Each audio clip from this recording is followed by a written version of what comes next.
What's up, everybody? It's John with John Sports Arts and Collectibles coming at you with a brand new video. How's everyone doing out there today in the YouTube universe? Got a different kind of video today. I'm going to show off an item that I've shown off probably 3 times here on the channel over the last 7 years. I recently got the letter of authenticity back for this item right here. Now, if you're a music fan, you'll know who this band is. If you're not a music fan, if you are a music fan, don't know who this band is, maybe watch this video and I'll educate you a little bit about this band, Wall of Voodoo. Okay, there's a letter of authenticity from JSA. This is a 45 of their big hit, Mexican Radio, which I'm sure most people know this song. It was close to a top 40 hit for the band. You can basically call them a one-hit wonder, but I don't really call them that because they have a pretty long history in the 80s. We'll talk about that in a second. But this item here is, to my knowledge, like the only, well, I'm sure there are other items out there that were signed by the band in full. But to my knowledge, this is the only one that is available. And it was also, signed for their Pittsburgh date, which happened on April 5th, 1983 at the Stanley Theater, which I actually attended that show. It was an awesome concert. They scaled down the Stanley Theater, which still exists. It's changed names, but they scaled the theater down, and I think there were probably about 1,000 people there. There's a local band called Boys Town who kind of, had a little bit of minor national success. They opened up the show. It was incredible. But I met the band at a record signing at a record store called Oasis Music, or Music Oasis. Some people call it different names, but it was part of the National Record Mart chain, which was a regional chain. I think they tried to go national and they went belly up. But anyway, this is a very, very unique item because all the band members signed it. And I was very nervous. I knew it was authentic because I was there when it happened. But when you have certain people that sign things that aren't in databases, sometimes authenticators won't authenticate the item. And so I was very, very nervous when I took this to a show. And I showcased this already, but I kind of want to give a little bit more of a story here and then talk about the band a little bit here. But it came back. I mean, they confirmed everything there at the show, and then I had to wait like almost 3 months to have this letter show up. But it's a really, really rare piece and very, very valuable. And let's just leave it there. But signed by Joe Nannini, who was the drummer in the band, Chaz T. Gray, Bill Nolan, Mark Moreland, and Stan Ridgway. And Joe Nannini passed away. And so did Mark Moreland, which is kind of sad. And then the band would continue on, because let's talk about the band a little bit here. So they formed in 1977, and I'll leave a link down below to a incredible Wikipedia breakdown of the band and where they all came from and how the whole thing started. But this band was so intriguing to me. I'd heard Mexican Radio on the radio, and then I saw the video for it, and I was like so enamored with this group. They were just they were so different.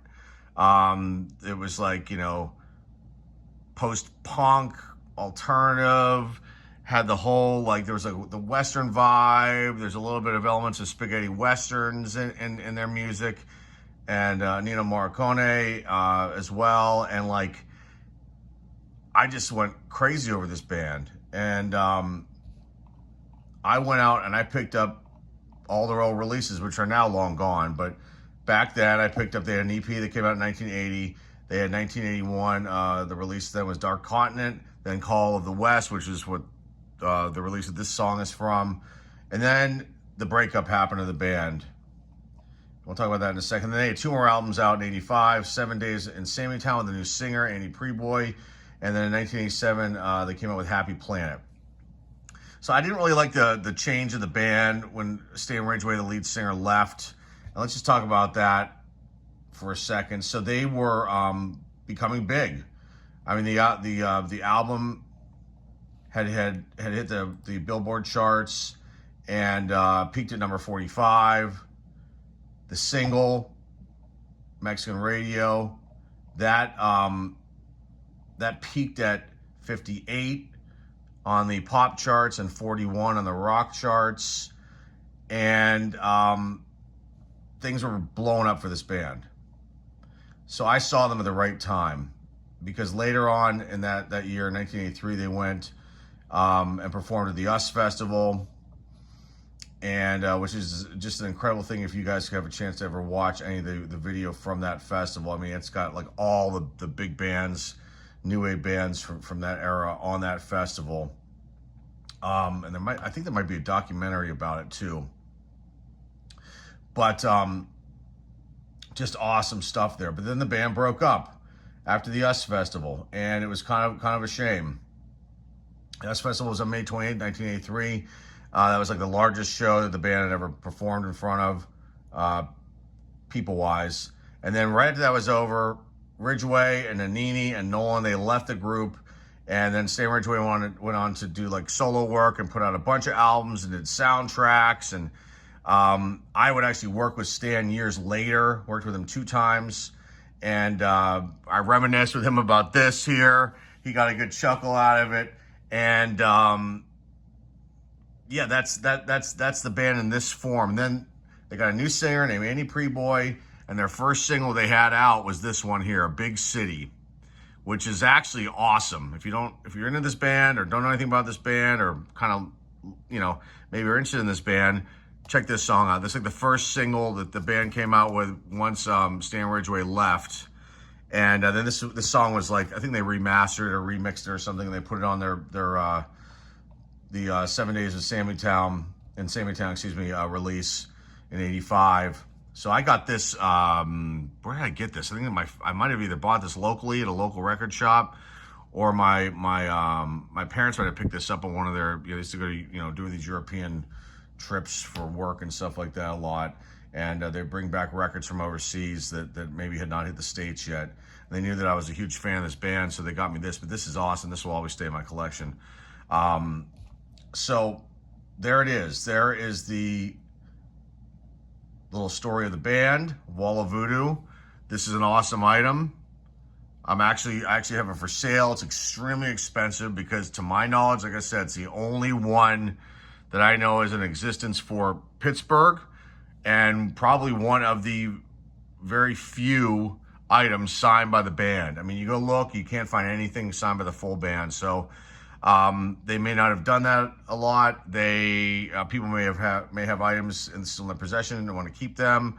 But obviously I'm willing to let this one go, but it's very expensive. So I'm sure people will be curious and they'll go look at the eBay store and then they'll say, what? But when it's a one-of-a-kind item, folks, it's expensive. Let's just face the facts, okay? So but anyway, that's not what I'm here for. I'm here to talk about this, show the letter of authenticity. It finally arrived, I'd say probably weeks ago, but I haven't just gotten around to talking about this again. But this is awesome. I mean, this is just incredible. You see the little certification sticker on the back here. But again, one of my favorite bands growing up, a very cool and unique group. It's a shame that things went the way they went. And then there was a talk in in the 2015 timeframe if the band was going to get back together.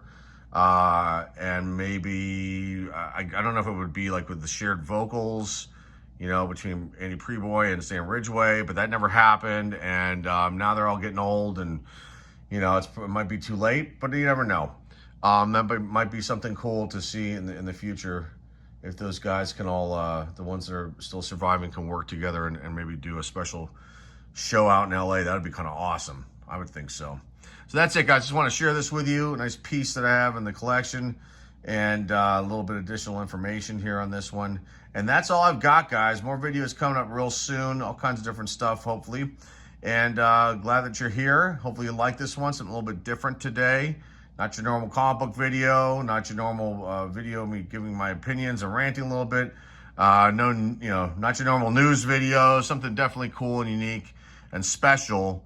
And if you're a music fan, I hope you appreciate this. So that's all I've got for you guys today. Remember to like, subscribe, comment down below. Please share this video with everybody out there in the YouTube universe, and the Eraser links down below in the description. Till next time, folks, this is John Sports Arts and Collectibles signing off, and I will see everybody very, very soon. Take care.